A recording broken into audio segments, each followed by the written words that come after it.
Cette vidéo fait suite à la précédente dans laquelle nous avons vu comment Angular nous permet de gérer les éléments de formulaire en utilisant soit les templates driven forms ou soit les reactive forms. Donc l'objectif de cette vidéo serait de mettre en pratique tout cela à travers un exercice pratique.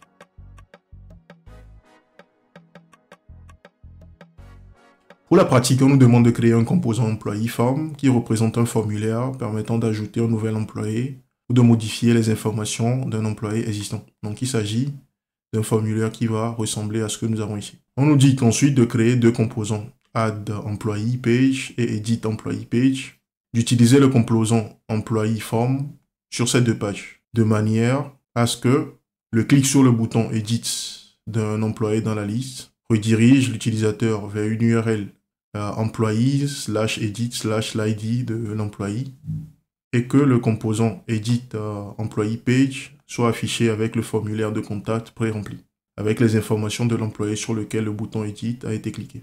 Donc on dit après validation du formulaire, on doit être redirigé sur la liste des employés avec la liste mise à jour. Donc l'idée c'est que depuis la liste, la page affichant la liste des employés, lorsqu'on clique sur le bouton edit, on soit redirigé sur /employees/edit/l'id de l'employé. Ça, nous l'avons déjà mis en place dans la précédente vidéo. Et que sur cette page, qu'on affiche le formulaire, ce formulaire qui soit pré-rempli avec les informations de l'utilisateur sur lequel, de l'employé sur lequel nous avons cliqué sur le bouton edit dans la liste ici. Donc on nous dit également d'ajouter un bouton ajouter nouvel employé sur la page. Donc on aura un bouton Add New Employee sur la page et le clic va nous rediriger sur l'URL indiqué ici avec un formulaire vide.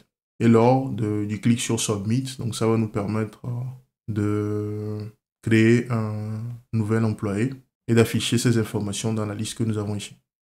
Donc on nous demande également de mettre en place une petite validation de sorte que le nom des employés ne dépasse pas 30 caractères. Donc un petit validateur au niveau du champ name. Nous allons également afficher un message d'erreur qui empêche la soumission du formulaire si le formulaire n'est pas valide. Donc nous allons essayer de mettre en place tout cela.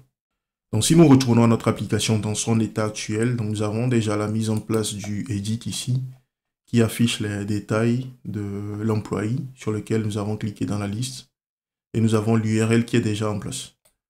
Donc, ce qu'il nous faut actuellement, c'est d'avoir dans un premier temps le formulaire, ensuite d'avoir la page qui nous permet de faire l'ajout avec un formulaire vide et la page qui nous permet de faire l'édition avec les données de l'utilisateur ou de l'employé que nous allons utiliser pour pré-remplir le formulaire.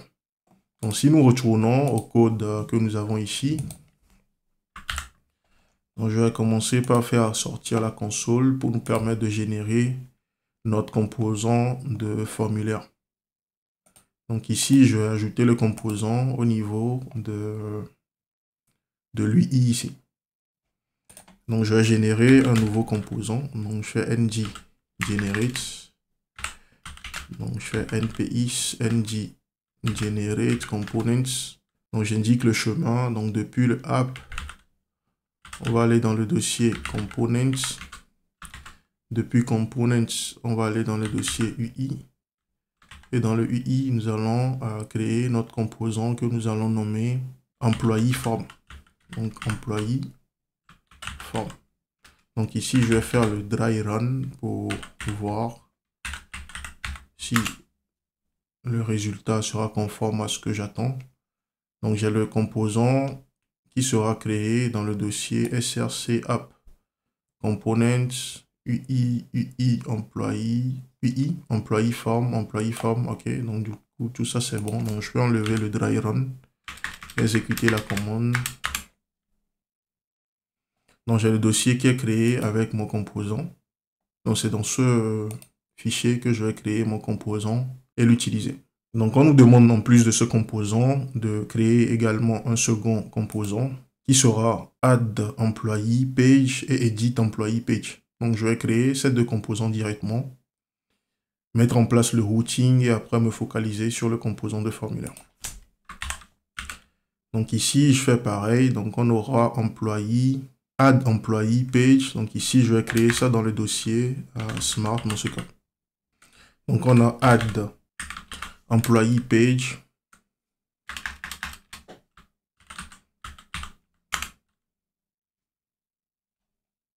Donc, je m'attends à ce que ça soit créé ici. Donc, j'ai le add employee page qui est créé. Donc, on va faire pareil pour le edit également. Donc, on a le edit employee page. Donc, nous avons les différentes pages qui sont créées. Ce qui nous reste à faire maintenant, c'est de mettre en place la configuration de routing. Donc, je vais me référer au app route. Nous allons ajouter d'autres pages ici. Donc, je vais ajouter le employees. On a dit lorsqu'on a employees /new que cela doit nous rediriger sur la page ou sur le composant permettant de gérer l'ajout de nouvel employé. Donc, c'est add employee page.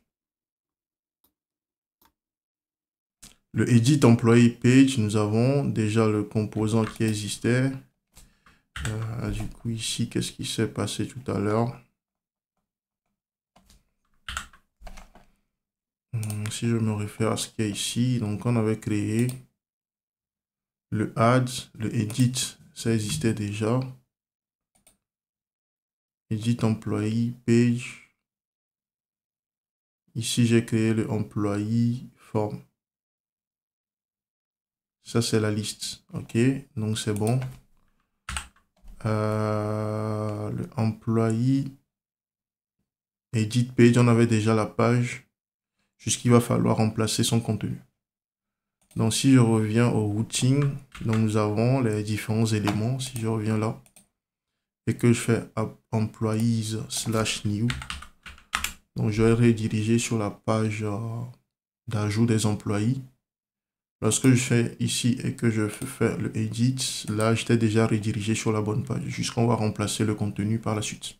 Donc, dans un premier temps, nous allons commencer par le plus simple, c'est-à-dire qu'on va aller sur la page d'ajout d'un nouvel employé. On va modifier son contenu de sorte à afficher sur cette page le formulaire permettant de réaliser l'ajout d'un nouvel employé. Donc, je me rends sur la page d'ajout ici. Donc, dans la partie template, au lieu d'afficher le test comme ça, nous allons afficher à la place notre composant de formulaire qui est le employee form. Donc, on va juste prendre ce sélecteur qu'on va utiliser ici. Donc, je vais utiliser la balise auto-fermante ici. Je vais m'aider de mon éditeur de test pour pouvoir faire l'import dans la partie TypeScript. C'est bon. Donc, je m'attends à ce que employee form s'affiche lorsque je viens sur la page d'ajout d'un nouvel employé. Donc là, c'est bon. On voit qu'il y a le employee form qui est affiché là. Donc, on va maintenant se focaliser sur ce composant, qui est le composant nous permettant d'afficher le formulaire. Donc, dans les vidéos précédentes, j'avais dit que pour nous éviter d'écrire à chaque fois le HTML, le CSS et tout ça, que j'avais mis en place au niveau du projet, le template qui nous permettrait d'aller rapidement et de nous éviter d'avoir à écrire tout ça. Donc ici, je vais me référer à la partie qui m'intéresse. Donc, j'ai juste à récupérer ici tout ceci, c'est-à-dire le formulaire, le HTML. Donc, je retourne au niveau du add, au niveau du formulaire. Donc, je prends la partie HTML et je colle ceci. Donc, on vient de créer le template. Donc, on voit qu'il y a quelque chose qui s'affiche ici. Jusque le CSS n'est pas bon pour le moment. Donc, je reviens là. Je vais récupérer également le CSS. Donc, je vais chercher juste la partie qui m'intéresse. Donc, il s'agit de cette partie. Donc, je prends tout ça. Je coupe là. Et je ramène ça au niveau de mon employee form. Donc, je prends la partie CSS, je colle ça. Donc, j'ai un rendu qui ressemble à ce qu'on a vu tout à l'heure dans l'énoncé de l'exercice. Et nous avons vu que pour la manipulation des formulaires, on a deux façons de faire. Donc, soit utiliser les templates driven forms, soit utiliser les reactive forms. Donc, dans notre cas, nous allons utiliser les reactive forms pour réaliser tout de façon explicite. Donc ici, j'ai mis en place la partie template. Donc après la mise en place du template, la deuxième chose à faire, c'est de créer le modèle ou les formes contrôle ou le form group qui nous permet de réaliser plus tard le binding avec le formulaire que nous voulons mettre en place. Donc ici, je vais commencer par mettre en place là. Donc je vais créer ici un form et nous allons profiter pour voir ici l'utilité du form builder. Donc dans la précédente vidéo, nous avons vu que pour créer un form group, nous pourrons faire ceci. Donc on va créer un form group. Donc l'idée du form group ici, c'est que c'est ce form group qui va représenter notre formulaire. Et à l'intérieur ici, nous pouvons créer des clés qui mappent sur les différentes valeurs de notre champ de formulaire, c'est-à-dire des formes contrôle. Donc dans notre cas, si nous nous référons au modèle d'employé ici, nous avons besoin d'avoir ces différents éléments. Donc je vais juste copier ces clés que je vais ramener là. Et la différence, c'est que ces clés doivent pointer maintenant sur des formes contrôle. Donc ça veut dire que tout ce que j'ai ici, ces différents endroits, je dois les remplacer par des formes contrôle. Nous allons réaliser cela avant de voir l'utilité du form build. Donc pour chaque champ ici, je vais créer un form control. Donc au début, je vais supposer que les valeurs qui sont passées initialement sont des chaînes de caractères vides. Donc je vais répéter la même chose pour chaque ligne ici. Et là, on vient de créer notre form group. Ensuite, on nous dit qu'au niveau du nom que nous souhaitons avoir un validateur. Donc déjà, c'est que ce champ est requis, mais en plus de cela, c'est qu'on doit avoir 30 caractères maximum. Donc je vais mettre un tableau ici pour indiquer en Angular que je veux avoir la composition de plusieurs validateurs, que je veux que ce champ soit requis et que je veux également que ce champ contienne maximum 30 caractères. Donc on vient de mettre en place les validateurs. Donc pour les autres champs, vu que le département c'est un champ de sélection et que le level également c'est un champ de sélection, donc on n'a pas besoin de mettre en place les validateurs ici. Vu que ces champs leurs valeurs seront forcément renseignées ici. Vu que l'utilisateur n'a pas la possibilité de sélectionner une valeur qui n'est pas dans la liste ici. Il n'a pas la possibilité de sélectionner une valeur qui ne correspond pas à l'un des départements ici. Non forcé, les valeurs seront renseignées. Mais nous pouvons aller plus loin en mettant quand même en place les validateurs ici, qui sont utiles peut-être lorsqu'on va réaliser la récupération des valeurs pour pré-remplir plus tard notre formulaire. Donc on va faire les choses de cette façon. Donc on précise quand même que ces champs sont obligatoires. Concernant l'ID, donc lors de la création, cet ID ne sera pas là, mais il sera renseigné seulement lors de la phase d'édition. Donc pour le moment, nous allons laisser ça comme ça, et en fonction du fait que nous serons en mode édition ou pas, nous allons rendre ce champ obligatoire. Donc nous venons de créer notre form group ici. Donc il va falloir maintenant mettre en place le binding. Donc si on revient ici, donc, nous avons différents champs de formulaire. Donc, nous allons réaliser les bindings au niveau des différents champs de formulaire. Donc, au niveau du name ici, il me suffit de dire que ce champ représente pour moi. Donc, je dois, dans un premier temps, mettre un form group, comme nous avons vu précédemment. Donc, je dois faire le binding de form group ici pour dire que je veux que les éléments qui se trouvent à l'intérieur du form soient considérés comme des contrôles en fond de ce form group. J'indique ensuite la référence vers mon form group que j'ai nommé form dans mon cas. J'ai une erreur ici.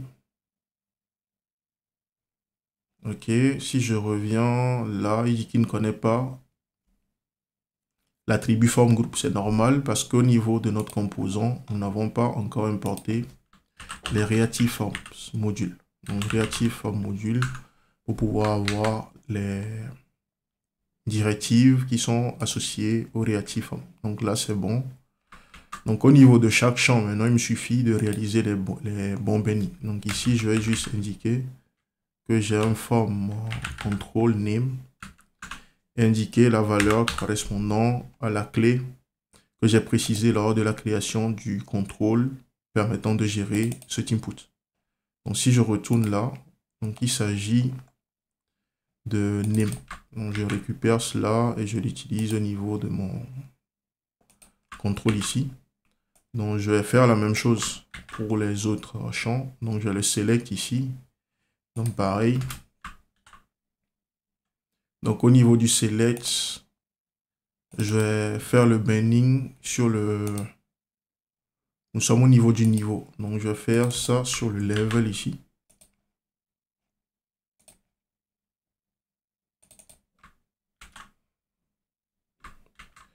Et il nous reste à faire la même chose pour le département.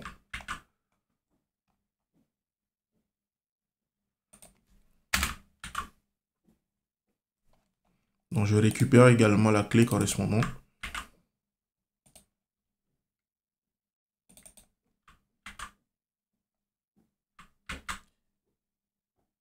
Et si je reviens là,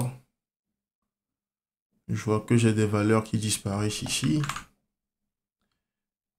C'est normal parce que lorsqu'on vient la première fois sur le formulaire, donc si je me réfère à la partie TypeScript ici, donc au début, nous avons dit que ces valeurs ne sont pas renseignées. Donc des tests vides à chaque fois et c'est ce qui fait que la valeur ne correspond à rien ici. Donc il faut explicitement sélectionner la valeur la première fois pour la renseigner. Donc c'est bon pour cette partie. Donc au niveau du formulaire, nous allons commencer par mettre progressivement en place l'affichage des messages d'erreur et tout ça. Donc au niveau du formulaire ici, nous avons fait le binding. Donc nous allons faire la mise en place des messages d'erreur. Donc je vais juste utiliser des balises. Donc je crée d'abord une div ici. Et nous avons utilisé ici différentes balises P pour pouvoir mettre les différents messages associés aux différents champs. Donc ici, je vais dire is required par exemple. Et je vais également faire le second message qui veut dire va être simple. Donc on va dire mass length is 30 characters par exemple. Donc je vais répéter la même chose ici. Donc je vais faire la même chose pour le niveau lorsque le niveau n'est pas sélectionné. Faire la même chose pour le département lorsque le département n'est pas sélectionné. Donc on va voir ce que ça donne. Donc au final, ça ressemble à quelque chose comme ça. En plus de cela, je vais appliquer une classe ici qui sera red pour les messages d'erreur. Ok, donc je vais faire la même chose pour les autres en les mettant à jour. Donc du coup, ici, j'ai besoin de dire que les name is required. Ici, je vais dire the name must be the name mass length is. Ok. Je profite pour mettre la bonne classe ici. Donc, pareil ici, je mets la bonne classe. Donc, pour le niveau, on veut juste vérifier que le niveau, la valeur du niveau est renseignée. Donc, je vais dire ici, the level is required. Donc, on aura tous les tests qui sont affichés dans un premier temps. On va les mettre à jour progressivement. Donc, ici, nous avons besoin de dire jusque le departments. The department is required. Donc c'est bon jusque là. Donc il nous faut maintenant cacher les messages lorsque, selon le fait que les champs sont valides ou pas. Donc pour le nom de l'utilisateur, nous allons vérifier ici. Donc on va commencer par mettre un if ici, comme nous l'avons vu dans la vidéo précédente. Donc déjà on affiche ce bloc que dans un cas particulier. C'est-à-dire lorsque le formulaire, donc on va prendre le formulaire, nous allons récupérer sur le formulaire un form control. Donc au niveau des form group, ce que nous n'avons pas vu dans la vidéo précédente, c'est que sur les form group, nous avons une méthode get qui nous permet de pouvoir récupérer les contrôles se trouvant, les form control se trouvant dans un form group. Donc il nous suffit de passer la bonne clé ici, la clé correspondant à la clé que nous avons mis ici lorsque nous souhaitons récupérer le contrôle associé à la clé. Donc si je me réfère à cela, donc ici pour récupérer le contrôle, il me suffit de faire get name pour pouvoir récupérer le contrôle dont la clé égale à name. Donc nous allons dire juste ici que si ce champ a des erreurs, donc si erreur, donc du coup nous affichons tout ce bloc. Et nous allons aller plus loin, nous allons dire que si ce champ contient des erreurs liées à cette partie, c'est-à-dire si nous avons quelque chose comme ça, pour faire simple ici, je vais mettre ceci dans une variable que nous pourrons utiliser par la suite. Donc, je vais créer une variable ici que je vais nommer directement name control comme ça et lui affecter la valeur du name. Donc, je vais utiliser ce name control directement ici. Et je dis que s'il y a, j'ai pas le bon formatage, c'est pas grave. Donc, je dirais ici que lorsque j'ai une erreur au niveau du name control, que je vais afficher ce bloc. Et je vais être encore plus explicite ici. Je vais dire que lorsque ce contrôle va avoir une erreur et que cette erreur va concerner la clé require, que je veux afficher le message correspondant. Donc, je vais répéter ceci. Il dit quoi ici?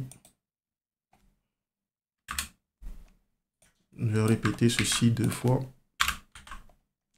Donc, je vais déplacer ceci dans la partie correspondance. Donc, je fais pareil là. Donc, l'idée ici, c'est juste de vérifier si nous avons une erreur liée au min length. Comme nous l'avons vu dans la vidéo précédente, affiche ceci. Si nous avons une erreur liée au require, donc affiche ceci. Donc, on va tester cela pour le username pour voir si cela fonctionne bien. Donc, je viens là. Il me dit que le username est requis. Je renseigne la valeur. Donc, c'est le message d'erreur disparaît. Si je tape le test plus de 30 caractères, là, j'ai pas de message d'erreur. Je vais juste vérifier une chose ici. Donc, ça veut dire que pour le length, ça ne marche pas. Donc, j'ai mis un test ici. Je vérifie juste la taille du test. Ça fait 101. Donc, on va réduire cette taille de test vers du 31 par exemple. OK. Donc, je vais utiliser ce test par la suite pour pouvoir tester mon validateur. Donc, je reviens là. J'ai dit ici que s'il y a un problème au niveau du require, affiche ceci. OK. Ici, je devais mettre mass length au lieu de min9. Donc, je reviens, je copie ce test. Je colle ça ici. Donc j'ai le problème de mass length. Lorsque j'enlève ça, j'ai le problème qui disparaît. Le message d'erreur qui disparaît. Et si j'enlève tout, donc on voit que j'ai le name is required qui s'affiche. Donc ça montre au moins que ce que nous avons mis en place jusque-là marche. J'ai juste un comportement bizarre ici qui est l'autocomplétion. Donc je vais désactiver l'autocomplétion pour ce formulaire pour éviter d'avoir ce comportement. Donc au niveau du formulaire, je vais mettre autocomplete, je vais la mettre à off pour désactiver ce comportement.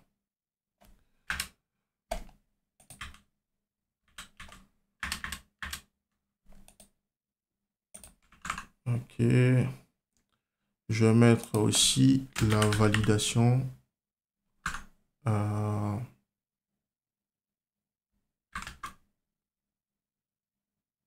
Je vais désactiver la validation aussi pour laisser le formulaire réactive réaliser la validation pour nous. Donc je fais le non validate. Ça trouve également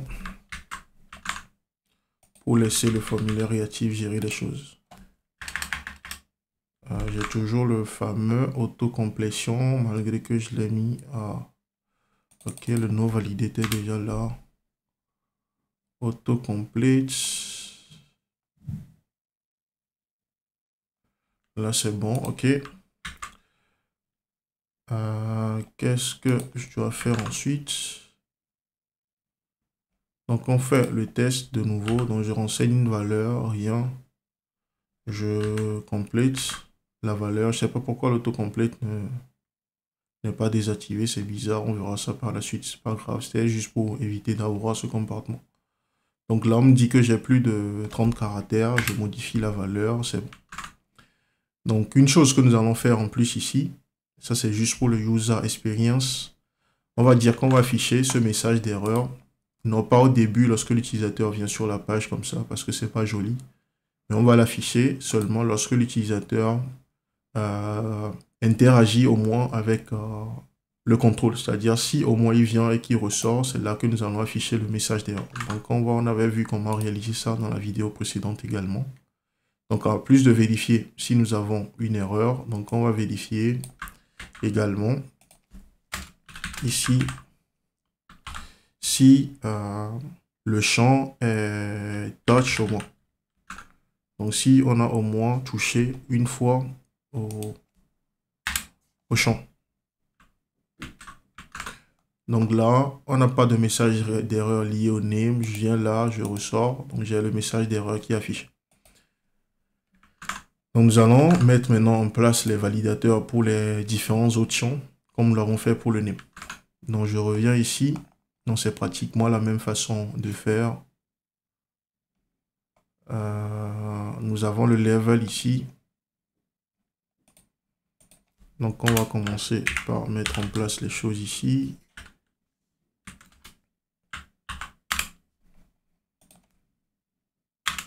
Donc je mets ma petite variable ici pour me permettre de récupérer les informations sur ce champ. Donc je vais nommer ça level control. Je vais prendre mon formulaire. Donc je prends mon forme. Donc je prends mon forme. Je fais un get dessus. Je récupère l'information sur le level. Le contrôle qui nous permet de manipuler le niveau. Donc ensuite, je viens ici, je vérifie si ce champ a des erreurs et si ce champ level control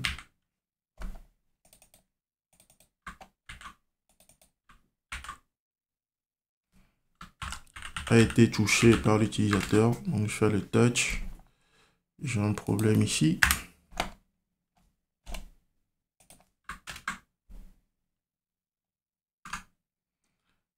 Donc dans le touch, c'est dans ce cas que je veux afficher quelque chose ici. Et ce quelque chose, c'est le message d'erreur que nous avons là. Et ici, nous allons être encore explicite et préciser que nous souhaitons afficher ceci seulement lorsqu'il y a une erreur liée au require au niveau de ce champ. Donc, je peux faire simplement level control et dire as error, faire appel à cela sur le require.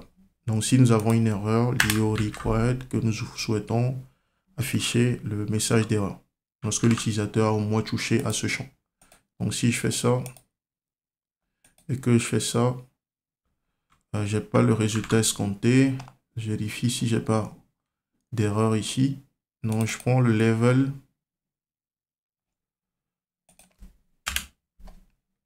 J'ai le level control. Donc, je dis ici que si j'ai des erreurs et que si le level control a été touché, comme nous l'avons fait ici,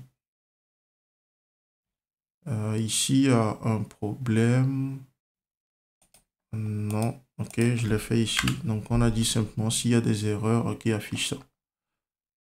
Ok, ici, on a dit s'il y a des erreurs et que c'est touché. Donc, je devais normalement déplacer ça ici.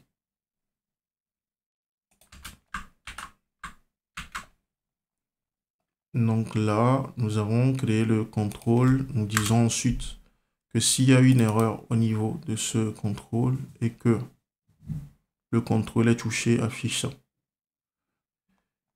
Ok. Donc je m'attends à avoir une erreur directement ici. Ce qui n'est pas le cas, ce qui est bizarre. Supposons que je fasse ça. Qu'est-ce qui se passe dans ce cas? J'ai le message d'erreur qui est affiché. Mais lorsque je ramène le contrôle en plus,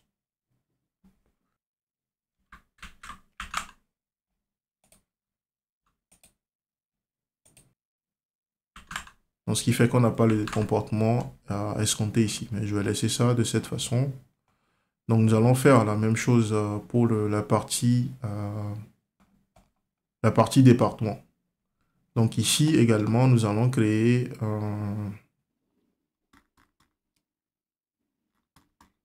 une variable locale ici pour pouvoir gérer cela. Donc, je fais la création de ma variable ici. Donc, je vais créer une variable que je vais nommer department control.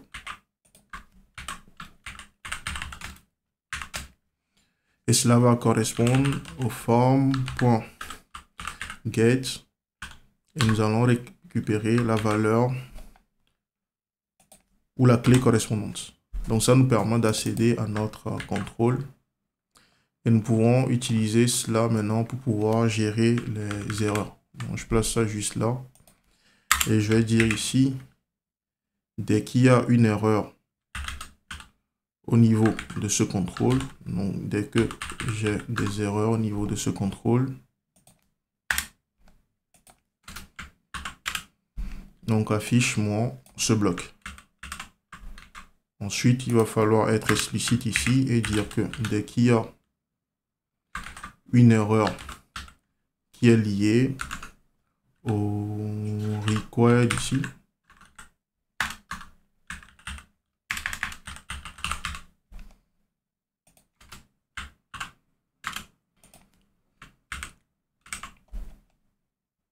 que je vais afficher le message d'erreur correspondant. Ok. Donc au niveau du contrôle, j'ai le département qui est récupéré. Je dis ensuite, s'il y a une erreur, ok, il me reste une condition supplémentaire à rajouter ici. Donc on va dire si le département contrôle a été touché par l'utilisateur.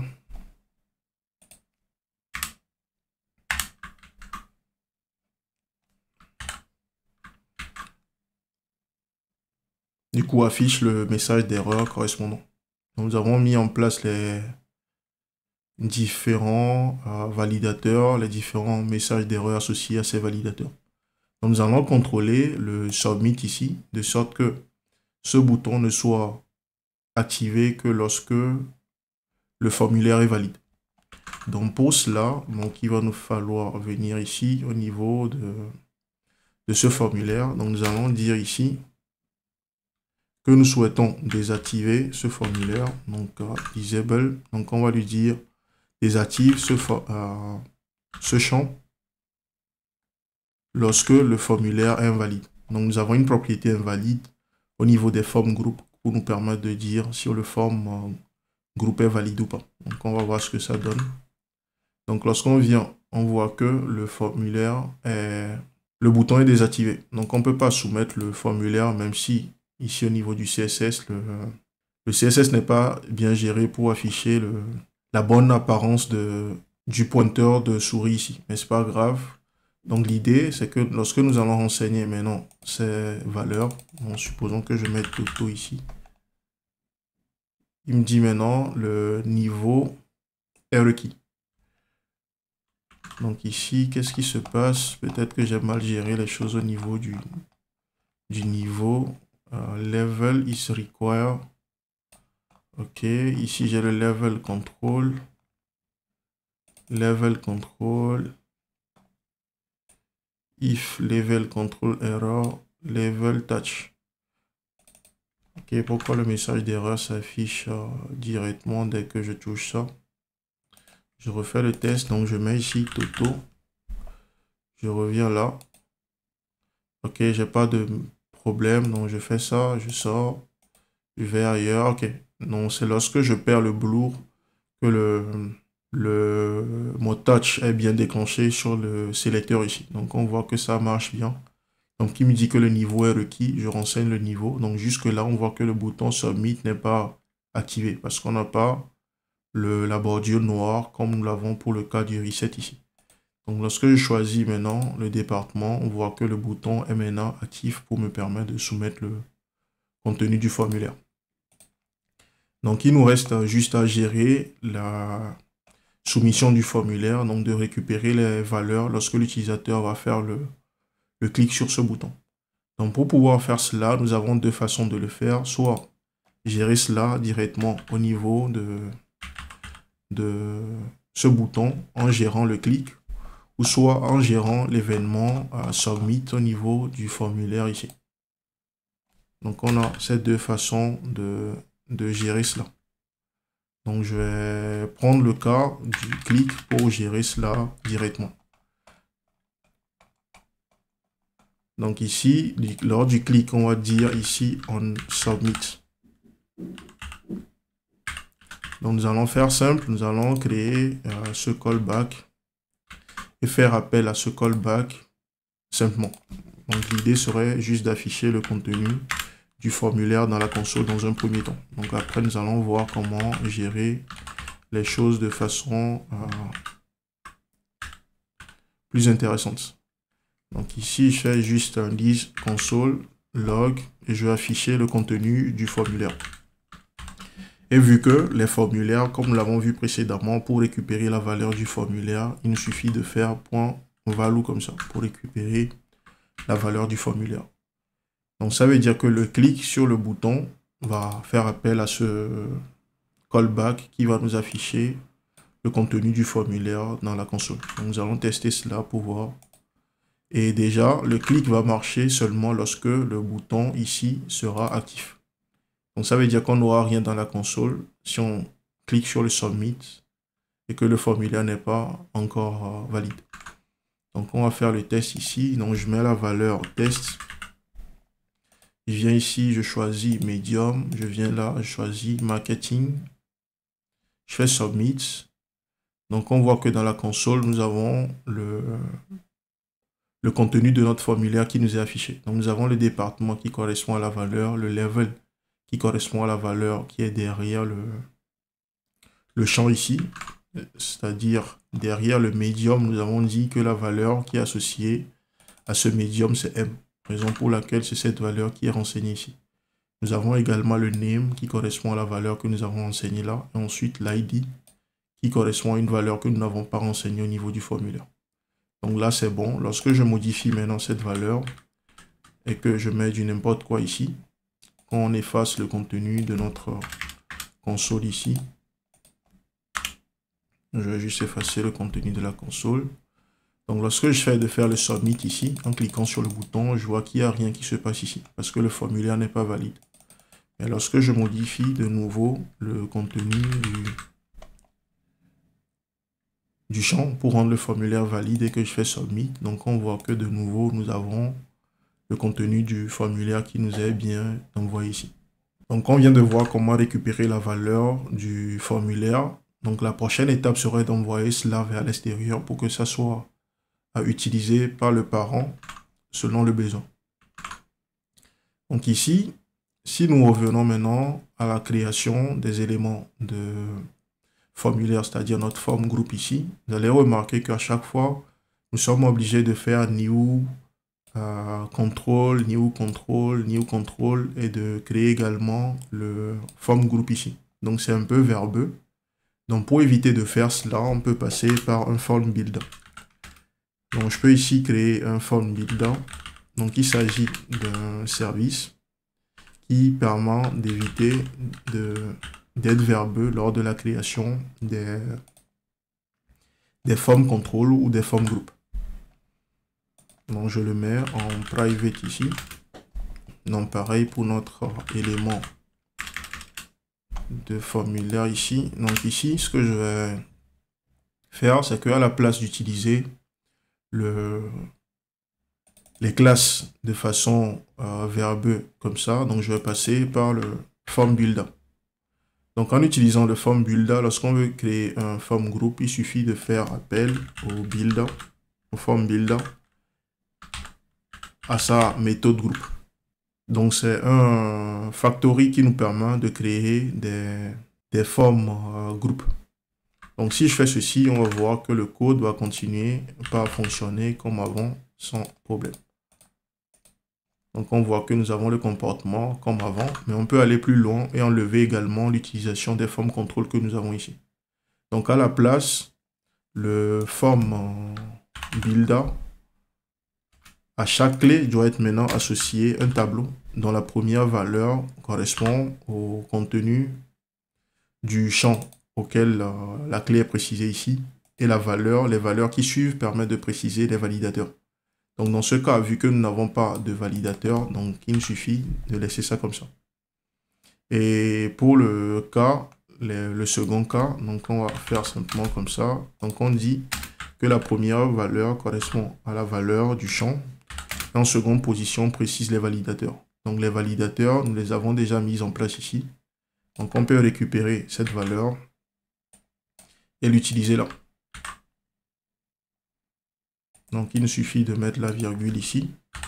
Donc je peux même enlever ce que nous avons fait précédemment au lieu de laisser les commentaires. Donc je fais ceci.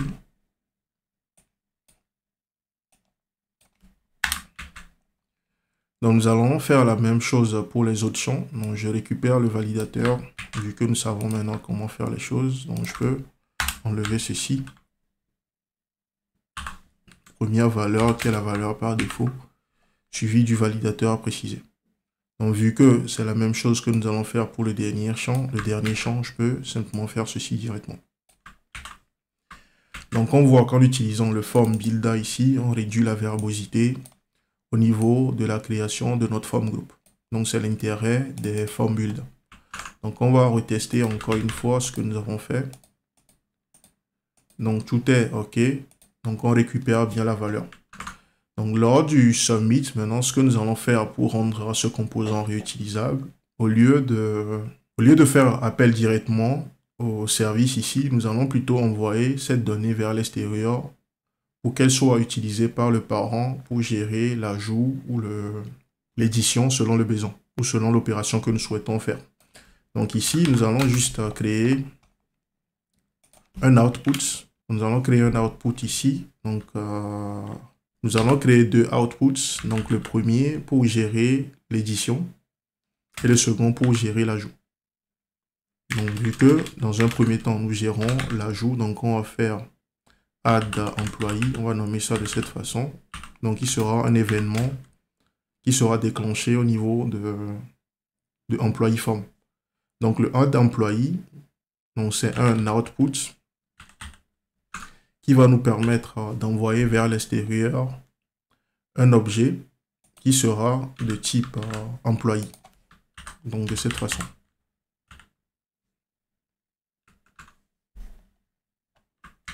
Donc, ça veut dire que ici, lors de la récupération des valeurs, il nous suffit de faire le add employee et d'émettre le contenu de notre formulaire.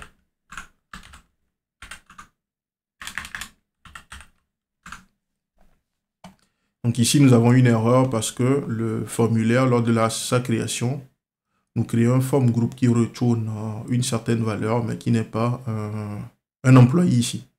Donc il va falloir faire la mise à jour pour retourner une valeur de façon explicite. Donc jusqu'il y a une correction à faire ici, vu que nous ne précisons pas de validateur, il faut renseigner la valeur directement de cette façon. Donc ici, nous allons dire que notre form group nous permet de créer des éléments de type employé ici.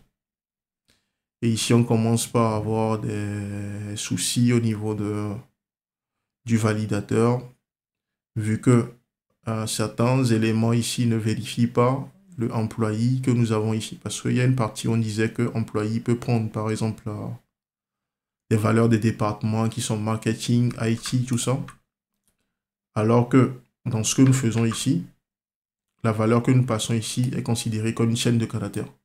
Donc pour éviter cela, on peut laisser le typage comme ça et gérer l'erreur de typage en utilisant quelque chose comme ça, as employee. Donc on peut être également plus explicite aussi, au lieu de récupérer, de passer toutes les valeurs, d'envoyer toutes les valeurs vers l'extérieur, on aurait pu également procéder autrement. Donc on va faire ici la récupération des éléments du contenu du formulaire et extraire explicitement les éléments seulement dont nous avons besoin. C'est-à-dire les clés dont nous avons besoin, on peut les récupérer de façon explicite au cas où on aurait d'autres clés dans notre formulaire dont nous n'avons pas besoin de la valeur à l'extérieur ou d'envoyer de la valeur à l'extérieur. Donc on peut procéder comme ça. Et après la récupération de la valeur, donc on met tout ça dans un objet qui est créé explicitement et qui va contenir ces valeurs.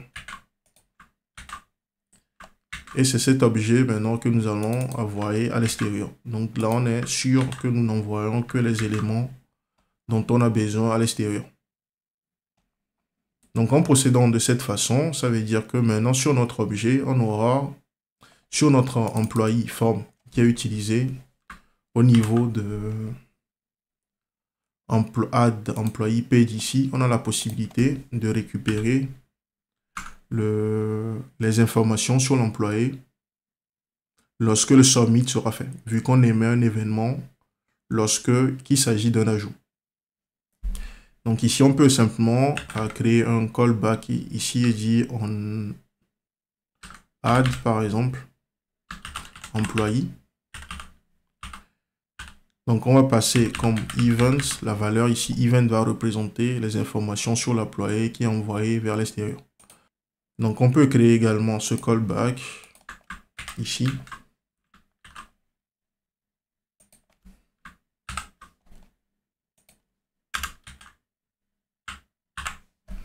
Donc on va dire ici que ici il s'agit des informations sur l'employé qui sont envoyées là.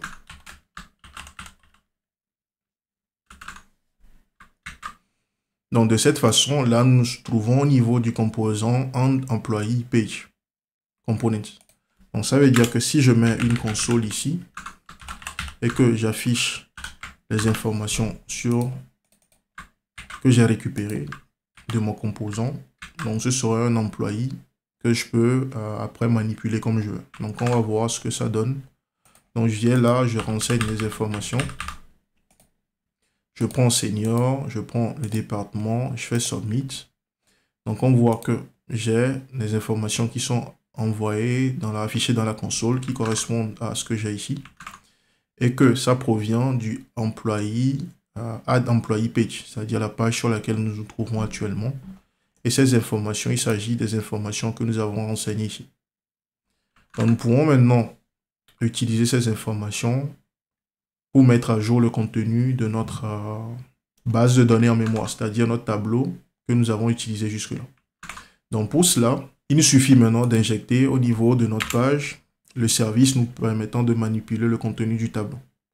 Donc ici, il me suffit d'injecter ici le employé service. Donc je vais en créer un nouveau service ici. Quel est employé service?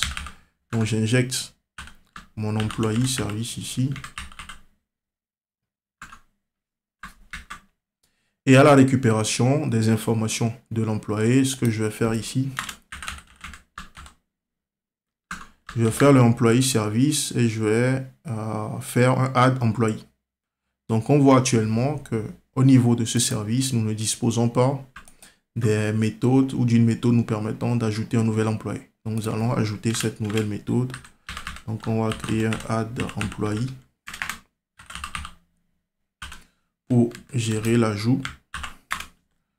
Donc, pour ajouter un nouvel employé à la liste, donc déjà, il nous faut récupérer les informations du nouvel employé. Donc, on aura les informations de l'employé qui nous seront passées ici. Mais dans le cas de l'ajout de l'employé, donc l'ID, on sait que l'ID ne sera pas renseigné. Donc, il nous faut explicitement créer un ID ici. Donc, nous allons nous aider dans ce cas d'un utilitaire qui est disponible côté client dans notre navigateur qui nous permet de générer des UID. Donc, on va utiliser une méthode qui est disponible au niveau de crypto qui nous permet de générer des random ID. Donc, lorsqu'on récupère les informations de l'employé, et dans ce cas, qui va ressembler à quelque chose comme ça. Donc, ça va ressembler à quelque chose comme ça. Donc, sans la valeur de l'ID. Donc, nous allons écraser cette valeur que nous recevons. Donc, nous allons mettre à jour cette valeur que nous recevons. Nous allons remplacer l'ID qui existe déjà ici avec ce nouvel ID. Ensuite, insérer ça dans notre tableau en mémoire que nous avons mis en place ici. Et après cela, nous allons rediriger l'utilisateur sur la page affichant la liste des utilisateurs ou des employés. Donc, nous avons récupéré l'ID ici et nous allons reprendre notre tableau, donc la liste des employés. Et dans ce tableau, maintenant, nous allons insérer la nouvelle valeur d'employé. Donc ici, ça veut dire que nous pouvons faire quelque chose comme ça. Donc on va prendre, soit on utilise la fonction concat, ou soit on le fait nous-mêmes en utilisant la déstructuration.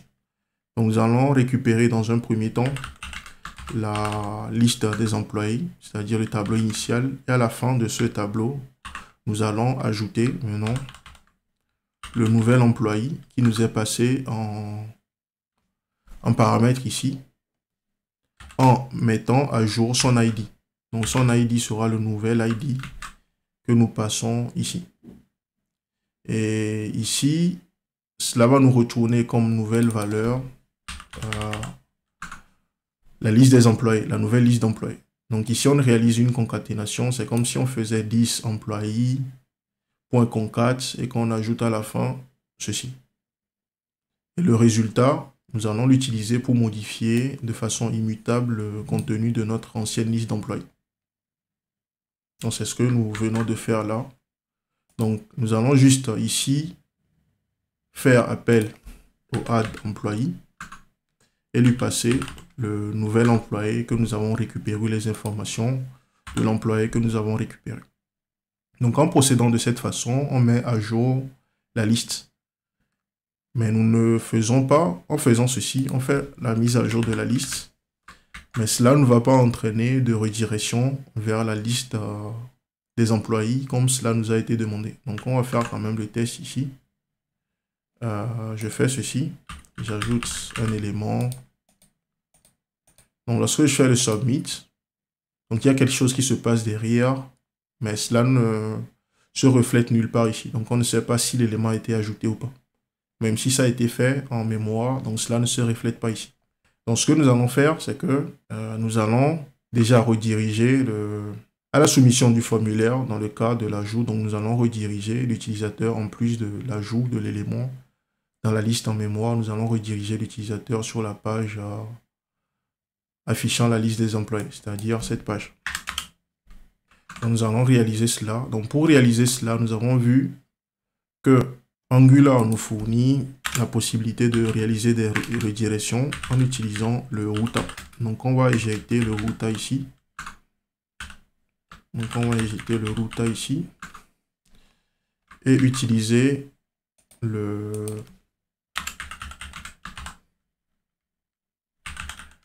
la méthode navigate qui est disponible au niveau du routeur pour pouvoir réaliser cette navigation. Donc, on va rediriger l'utilisateur sur le /employees après l'ajout d'un nouvel élément dans la liste. Nous allons tester cela. Donc, pour le moment, nous n'avons pas d'éléments nous permettant de venir directement sur cette... nous n'avons pas de lien nous permettant de venir directement sur cette page. Donc, nous allons l'ajouter par la suite. Donc, supposons que je vais ajouter un utilisateur qui s'appelle Modeste A. qui est un senior et qui est dans le département IT. Donc, je fais Submit. Donc, on voit que j'ai soumis le formulaire et j'ai l'utilisateur qui apparaît maintenant dans cette liste. Donc, il est senior. Lorsque je fais Details, donc on voit que les informations sur l'utilisateur sont les informations que nous avons renseignées tout à l'heure. Et lorsque nous souhaitons faire l'édition, donc c'est la partie qui nous manque, donc il nous suffit de cliquer sur Edit pour faire l'édition. Donc, nous allons mettre en place également l'édition au niveau de la page d'édition des informations d'un employé. Donc, nous venons de mettre en place comme ça l'ajout. Donc, nous allons retourner maintenant au niveau de la page permettant de réaliser l'édition et faire la même chose. Donc, je dois retourner au niveau de Edit Employee Page. Donc ici, nous allons commencer déjà par mettre en place le formulaire comme nous l'avons fait tout à l'heure. Donc si je viens là et que je clique sur Edit, je m'attends à avoir le formulaire affiché ici à la place du composant qui est affiché là actuellement. Donc du coup, je commence ici par mettre mon employee form. Donc je mets mon employee form ici.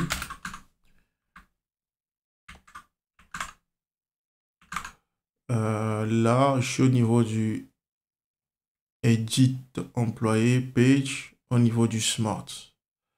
Ok, pourquoi j'ai pas le bon affichage ici? On va voir. Si je prends la partie TS,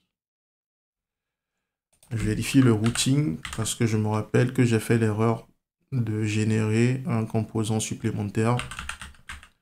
Donc, je prends le routing, les informations de routing. Donc, le composant qui se trouve dans la partie employee, c'est employee edit page components. Il s'agit de ce composant. Ok, il se trouve dans la partie smart employee edit page. Ok, regardons à quoi cela ressemble. Donc, ça veut dire qu'il y a deux composants et dont l'un n'est pas utilisé. Ok, donc edit employee page. Et ici, nous avons employee edit page. Ok, ok, donc ça, c'est le composant supplémentaire que j'ai généré. Donc, je vais juste supprimer cela.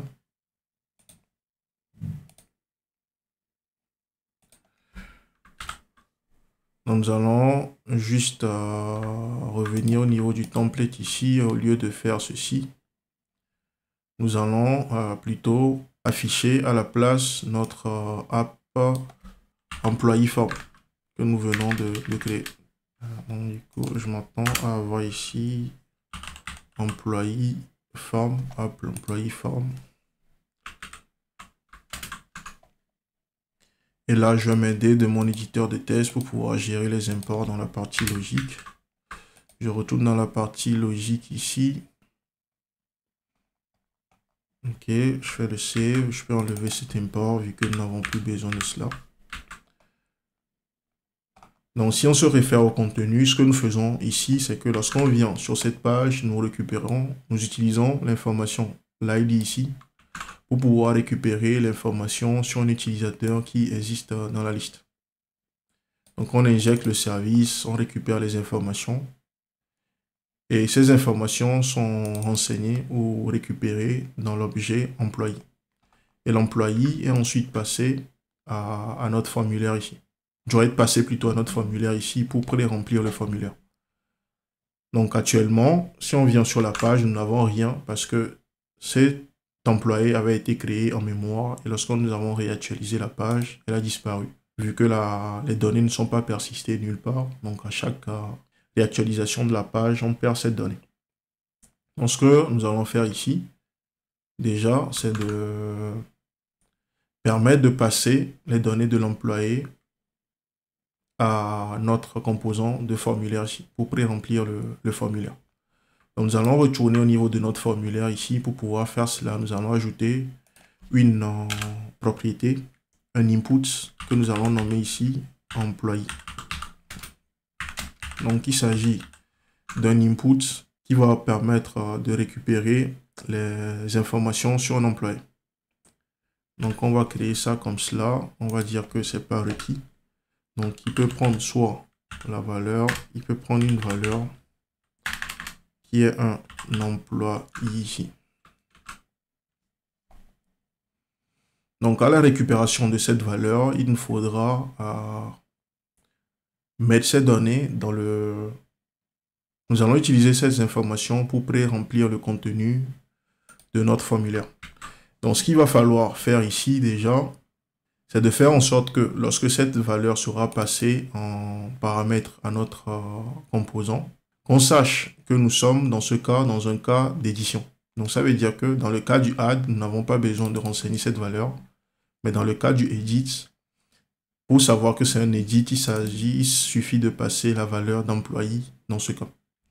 Donc si on revient à ce que nous avons ici,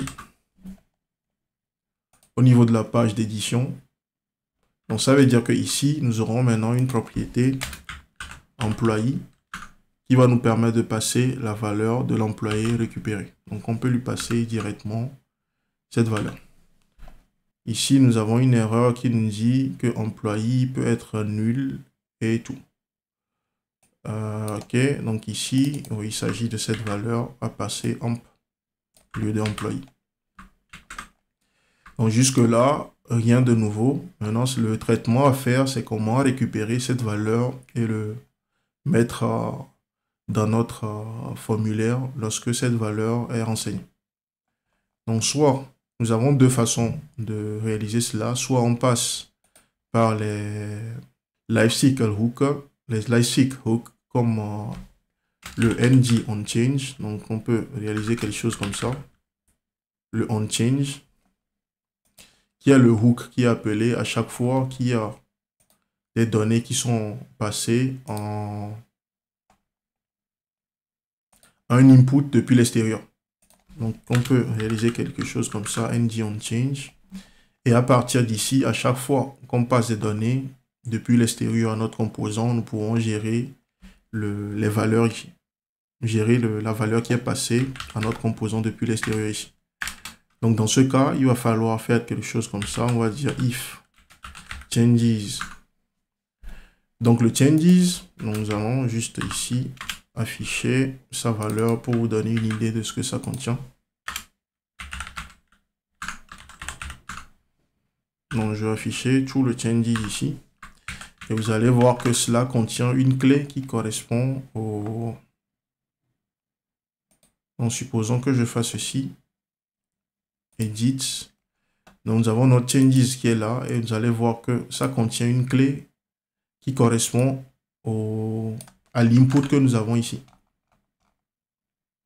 Donc lorsque vous avez un composant et que vous avez plusieurs inputs ici, à chaque fois que l'un de ces inputs est modifié, il y a ce lifecycle hook qui est appelé. Et dans le changes, vous avez un objet qui contient différentes clés représentant les différents inputs que vous avez. Et pour chaque clé, vous avez des valeurs correspondant à la valeur de cet input. Donc le current value, c'est la valeur actuelle, qui est la valeur qui lui est passée. Donc on voit que ceci représente l'employé que nous avons, sur lequel nous avons cliqué le bouton Edit dans la liste. Et le first change correspond à la valeur avant permet de nous indiquer si c'est la première modification de valeur ou pas. Et le previous, c'était la valeur avant cette modification. Donc ça, c'est une première façon de pouvoir écouter ces changements et faire des choses en fonction de cela. Et la deuxième façon, c'est de passer par des effects qui sont associés aux signaux. Donc ça, c'est la deuxième façon de faire. Donc je vais préférer la deuxième façon de faire. Donc ici, ce que nous allons faire, nous allons dire que si dans les changements, nous avons une clé qui correspond à employé, donc là, on sait que c'est l'input attribut, c'est plutôt l'input employé qui est modifié dans ce cas. Donc on va juste faire ceci, if employé in. Donc en procédant de cette façon, on dit explicitement que si c'est cette clé ou c'est cet input qui est modifié, que nous souhaitons faire quelque chose. Donc c'est la signification derrière ça. Donc ici, lorsque nous allons réaliser la détection d'un changement au niveau de l'input, donc il nous suffit de récupérer la valeur actuelle de l'input correspondant à employé. Donc ici, nous pourrons soit utiliser ceci pour récupérer la valeur qui correspond au current value, ou soit procéder à la récupération du change .employee.current value. Donc cela revient au même. Donc soit on fait 10.employee dans ce cas pour récupérer la valeur, ou soit on fait change employee.change. Soit on fait ceci, change, on peut procéder comme ça également, change.employee comme ça, .current value. Donc on peut afficher ceci pour vous donner une idée de son contenu.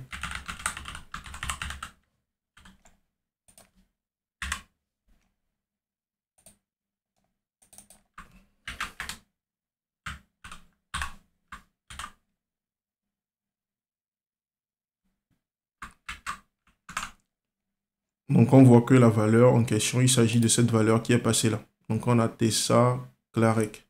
Donc si je retourne ici et que je prends Denis Bray par exemple, que je fais le edit, donc on voit que les informations correspondent à celui de Denis Bray. Donc nous avons la possibilité de réaliser la récupération de la valeur de l'input de cette façon lorsque ça change de façon dynamique, ou soit faire directement console log 10.laval qui va correspondre à la dernière valeur de l'input dans ce cas. Donc c'est possible de faire également comme ça. J'ai une erreur ici, oui, vu que c'est un input, il me faut faire quelque chose comme ça. Donc on voit que cela correspond bien à la valeur de Denis Bray. Lorsque je fais ceci, ça correspond à la valeur de l'utilisateur sur lequel nous avons cliqué. Donc nous allons utiliser cette technique pour récupérer la valeur et l'insérer dans notre formulaire pour prépopuler le contenu du formulaire. Donc une fois qu'on a détecté le changement de l'employé, c'est-à-dire qu'une valeur est passée à notre formulaire depuis l'extérieur, comme c'est le cas ici, donc on récupère cette valeur au niveau de notre employé form. Et là, on arrive là. Donc après la récupération de cette valeur, donc je vais déplacer le hook tout en haut ici. Donc après la récupération de cette valeur, nous allons l'utiliser pour mettre à jour le contenu de notre formulaire ici. Donc pour faire cela, nous disposons d'une méthode setValue pour pouvoir renseigner les valeurs. Donc ce que nous allons faire ici, nous allons récupérer la valeur. Donc encore une fois, nous allons être explicite ici. Donc nous allons extraire les parties dont nous sommes sûrs. Au niveau de la valeur que nous avons récupérée, nous allons récupérer les informations dont nous avons explicitement besoin. Nous allons récupérer ces clés de façon explicite.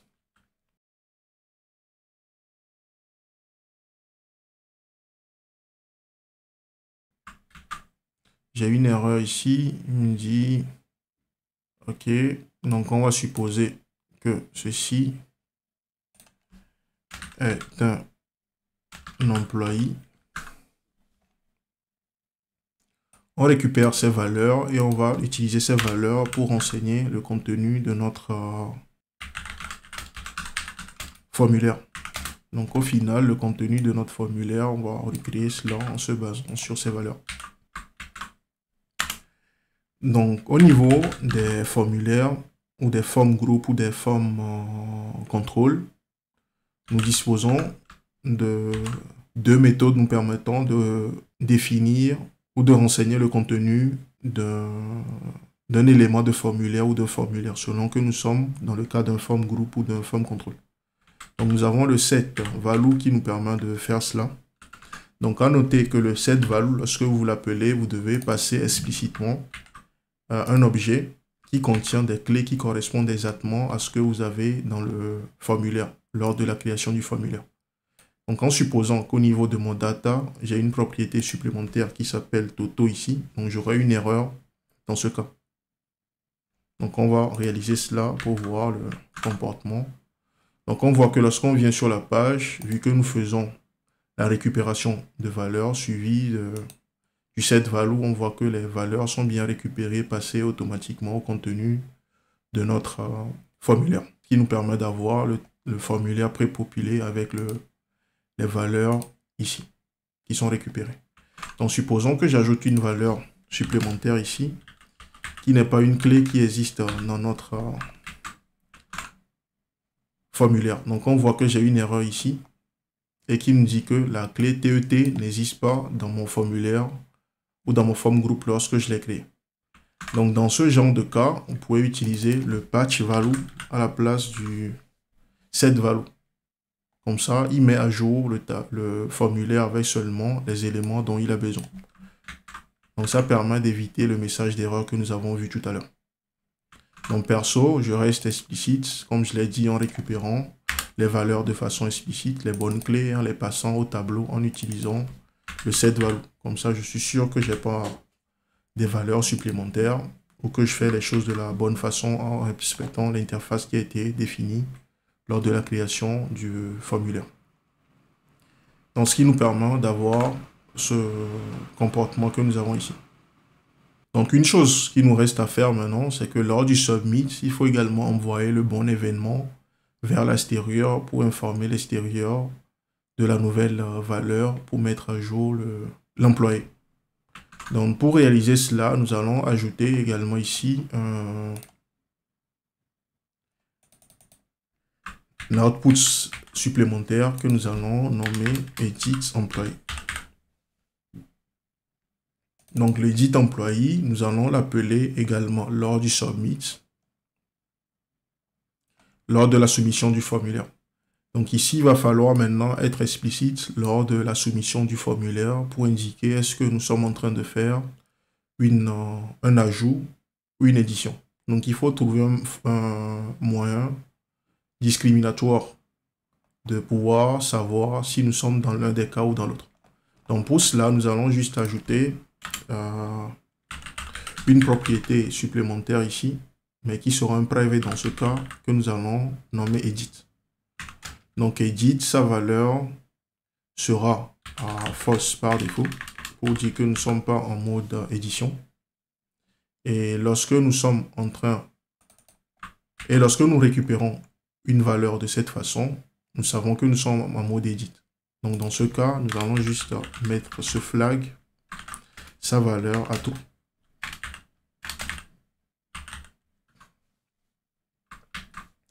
Et en faisant cela, lors de la soumission du formulaire, nous allons juste vérifier si nous sommes en mode édition. Donc au lieu de nommer ça edit, on peut nommer par exemple isEdit. Donc je vais remplacer les parties où j'avais edit par isEdit.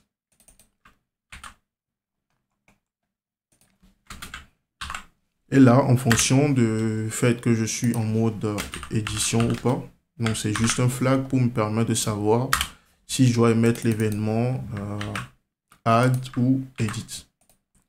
Donc selon que je suis en mode édition ou pas, je peux mettre l'événement adéquat. Donc ici, je vais mettre edit employee et envoyer le contenu de mon formulaire de façon explicite.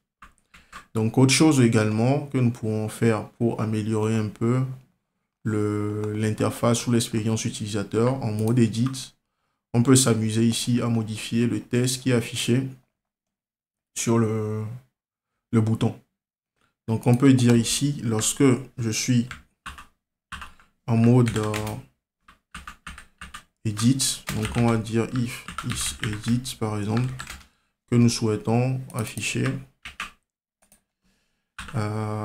save, sinon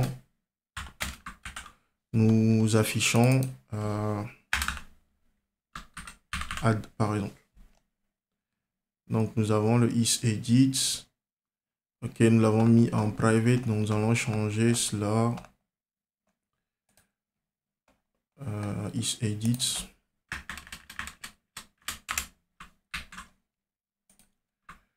Donc, nous allons tester cela pour voir. Donc là, on voit que lorsqu'on est en mode édition, nous avons le save.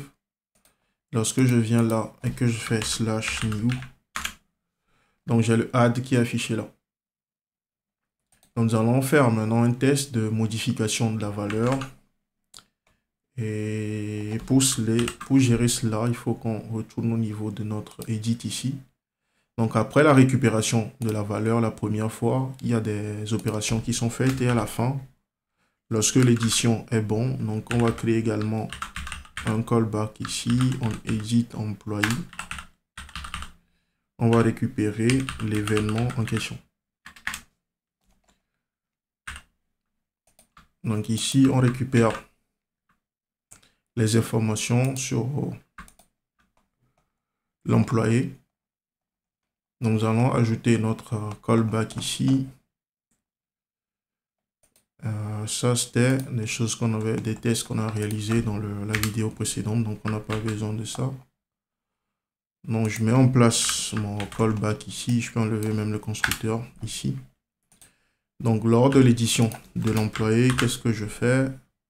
Je récupère l'information de l'employé ici, donc employé. Et je dois faire appel à mon service ici pour pouvoir mettre à jour la valeur de l'employé. Donc pour cela, il nous faut faire appel ici au employé service. Et faire appel à une méthode edit, mais nous n'avons pas cette méthode pour le moment. Donc on va aller juste ajouter cette méthode. Donc nous allons ajouter une méthode d'édition ici. Donc on va faire edit employee.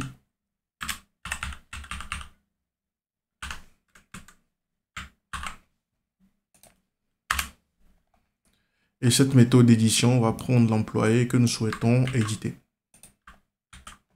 Et lors de la récupération des informations sur l'employé, ce que nous allons faire ici, dans un premier temps, nous allons extraire l'ID de l'employé.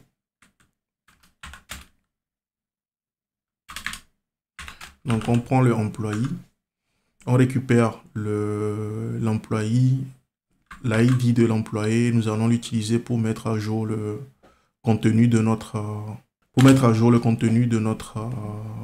tableau initial. Donc ici, nous reprenons le tableau des employés et nous souhaitons réaliser ici une mise à jour. Donc nous allons dans un premier temps récupérer l'index correspondant à l'employé que nous souhaitons modifier dans le tableau initial. Donc on va faire un find index ici et dire que nous souhaitons récupérer l'employé. Donc nous souhaitons récupérer l'employé dans l'ID.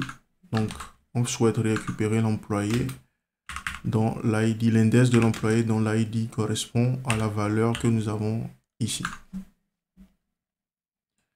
Et si l'employé est trouvé, donc ici, donc supposons que l'index, c'est ça. Donc on sait que cette valeur sera soit égale à -1, soit égale à l'index correspondant à l'employé en question. Donc l'idée maintenant, c'est de mettre à jour les informations de l'employé avec le nouvel employé. Donc ça veut dire ici que nous devons réaliser cette opération de façon immutable. Donc je vais créer ici deux parties du tableau tout ce qui se trouve avant le tableau et tout ce qui se trouve avant l'index en question et tout ce qui se trouve après l'index en question. Donc, je vais récupérer la liste dans un premier temps. Je vais faire une copie du début jusqu'à la position que nous avons précisée. Donc, je vais faire la même chose pour avoir une deuxième partie du tableau et je vais faire la copie de l'index que nous avons récupéré, plus 1, jusqu'à la fin de notre tableau. Donc ici, j'ai plus besoin de préciser quoi que ce soit. Donc je vais juste à la fin concaténer tout ceci et insérer au milieu le nouvel employé qui est mis à jour. Donc ça veut dire que ici, pour avoir le contenu final du tableau, c'est-à-dire la liste des employés finale, donc les employees à la fin, sera le premier tableau que nous aurons, c'est-à-dire le path 1 que je dois concaténer avec employé, que je dois ensuite concaténer avec la partie 2. Et c'est ce qui va me permettre d'obtenir le résultat final. Et ce résultat final, je vais l'utiliser pour remplacer le tableau initial, qui est le 10.employé. Nous allons tester cela pour voir ce que ça donne. Et ici, nous allons réaliser cette opération seulement si l'index est différent de... Si l'index en question est différent de -1. C'est-à-dire si un élément dans le tableau a été trouvé qui correspond à l'ID que nous avons passé en paramètre lors de notre fin index ici. Donc, nous allons tester cela pour voir ce que ça donne. Donc ça, je dois le ramener ici. Donc on réalise cette opération seulement lorsque l'élément est trouvé dans le tableau. Donc je refais la même chose ici. Donc on a dit, on appelle ça. On fait edit employé, on lui passe l'employé ici. Donc nous allons tester cela pour voir ce que ça donne. Pour voir si l'algorithme est bien en place. Donc je viens ici, je prends le Denis Bray, je fais edit. Donc on va chercher, on va changer son nom en Brian. On fait save. Là, je ne quitte pas la page. Donc du coup, je ne sais pas si le tableau est mis à jour ou pas.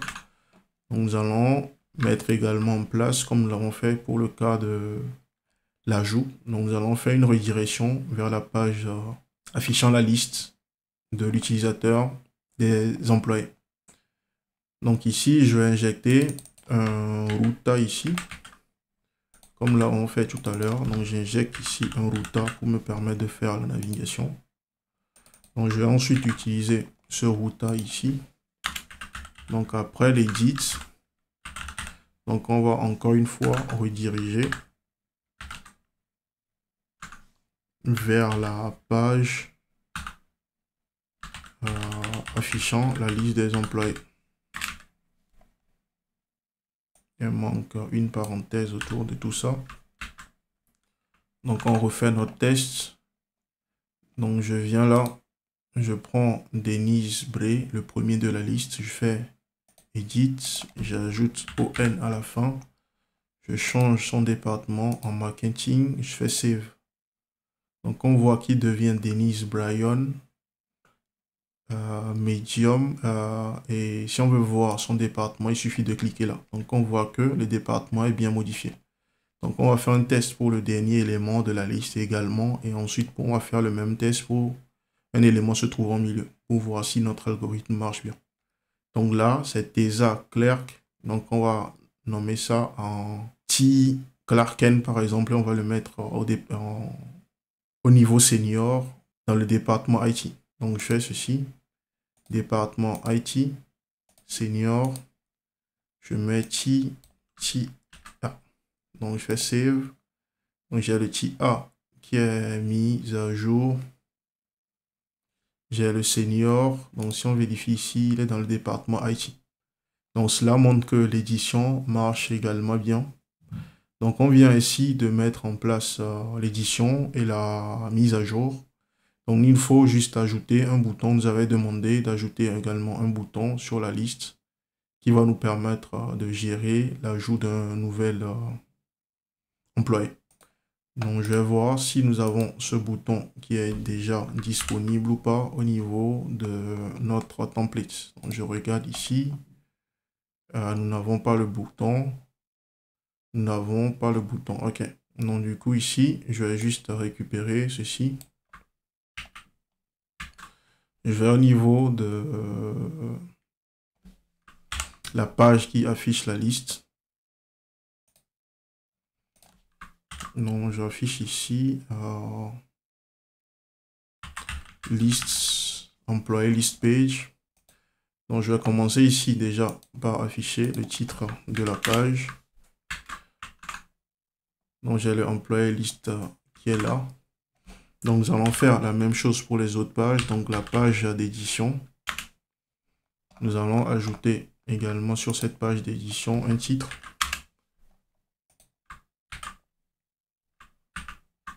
Donc je copie ce que j'avais déjà ici.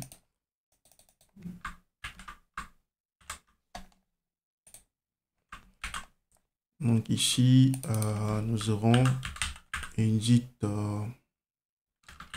employé.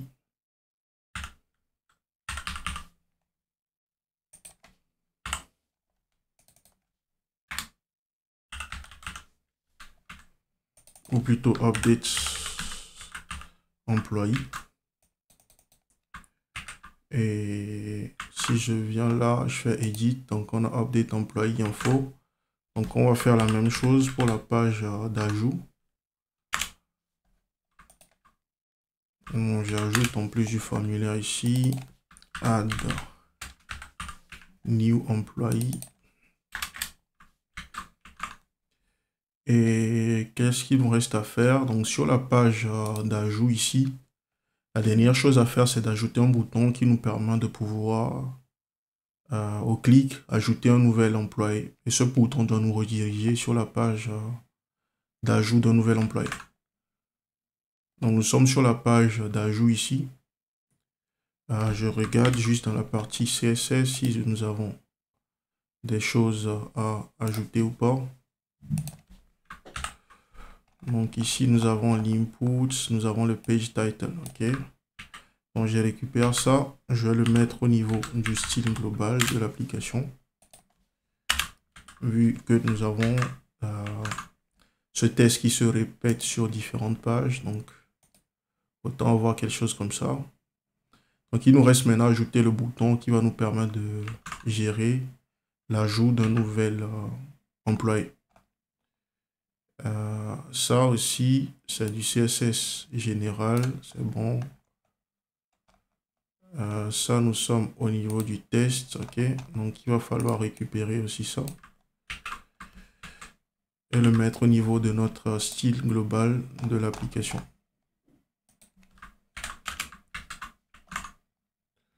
OK, ça permet d'avoir quelque chose de plus joli. OK, il nous reste juste à ajouter maintenant notre bouton.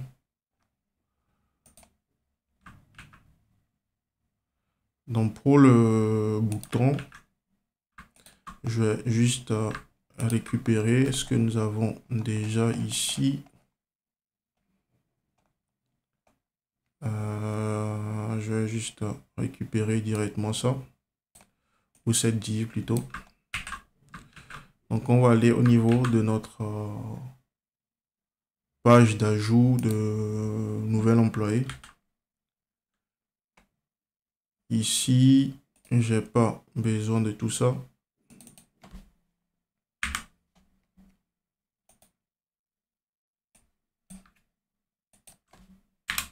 Donc il nous faut juste un test ici qui nous dit add new employee.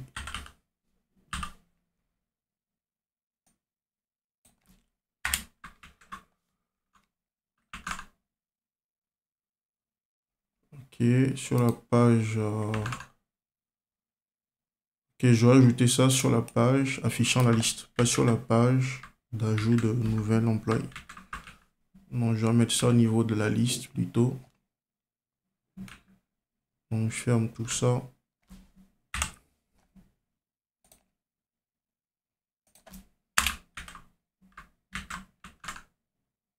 Ok, j'ai le bouton qui est là, donc je vais juste me débarrasser de ceci. Et là, je peux nommer ça simplement bouton. Ok, au niveau de mon formulaire, je vais aller récupérer, au niveau de la liste plutôt, je vais aller récupérer le CSS des boutons ici et l'utiliser pour avoir un comportement similaire à ce que nous avons déjà dans notre... Moi, je viens ici. Donc, on va voir ce que ça donne. Ok, donc ça c'est déjà joli, ça fait l'affaire. Et ce qu'il nous reste à faire, c'est juste de mettre en place le lien. Donc ici, au lieu de gérer les choses en utilisant un bouton, vu que c'est un lien qui nous permet d'avoir accès à la page /new, donc on peut, au lieu d'utiliser un bouton ici, on peut utiliser un A, un tag A, et utiliser directement le routa link ici. Et dire que cela correspond au... que ceci doit nous rediriger sur /employee /new comme ça, au lieu de passer par un bouton. Donc ici, même ça, nous n'avons pas besoin de cela. Je peux mettre ici. Donc je dois changer le CSS en question. Donc on va dire ici, au niveau de notre CSS, que c'est plutôt les A qui sont à l'intérieur de button qui doivent être de cette façon. Donc si on fait employé, si on clique dessus, nous n'avons rien. La raison, c'est parce que ici, notre composant ne connaît pas l'utilisation ou ne connaît pas des directives liées à la manipulation de route. Donc il va falloir être explicite ici et dire que ce composant contient une directive qui est un routa link. Donc il va nous falloir quelque chose comme ça. Routa link. Donc je reviens là, je refais le test. Donc ici nous avons une erreur, il nous dit que la route n'existe pas. Ok, employee new. Donc on devait avoir employees /new. Donc je réactualise, je fais add, donc ça me ramène là.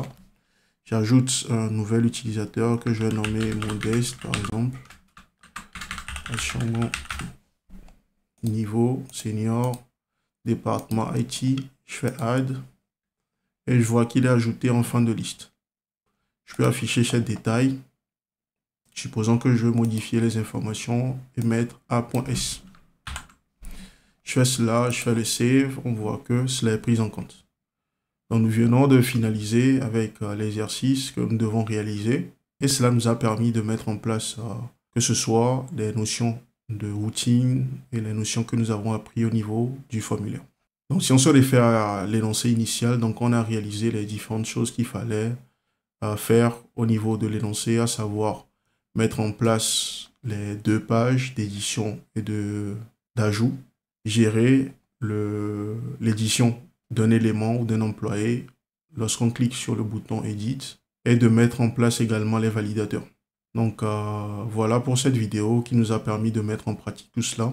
J'espère qu'elle vous a permis d'apprendre quelque chose de nouveau. Si c'est le cas, n'hésitez pas à la liker et n'hésitez pas à partager ce contenu autour de vous afin d'améliorer la visibilité de la chaîne. D'ici là, portez-vous bien et rendez-vous dans la prochaine vidéo qui portera sur les requêtes HTTP.